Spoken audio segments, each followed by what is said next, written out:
محرم میں کیا کیا ہو رہا ہے میں آپ کو بتاتا ہوں. بتاؤ مجھے اسلام میں کوئی مہینہ منحوس ہے تو آپ محرم کو منحوس کیوں کہتے ہو؟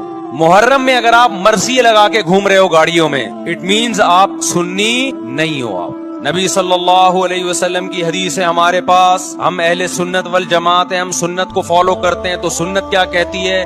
میتوں پہ گریبان چاک کرنا، میتوں پہ چیخو پکار کر کے رونا.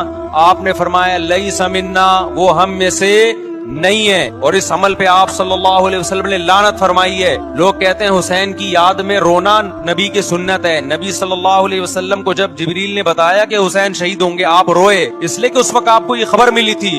لیکن کیا ہر محرم میں آپ نے رونے کا پروگرام کیا ہے یا صحابہ کو بیٹھ کے باقاعدہ رلایا ہے آپ نے؟ اگر آپ سنی ہو تو پھر اہل سنت والجماعت صحابہ تابعین کو فالو کرتے ہیں، حدیث کو فالو کرتے ہیں. اور حدیث میں ہمیں ماتم کرنا، نوحہ کرنا، گریبان چاک کرنا، اس کی پرمیشن نہیں ہے، بلکہ اس سے روکا گیا ہے. اس عمل کو حرام اور ناجائز قرار دیا گیا ہے.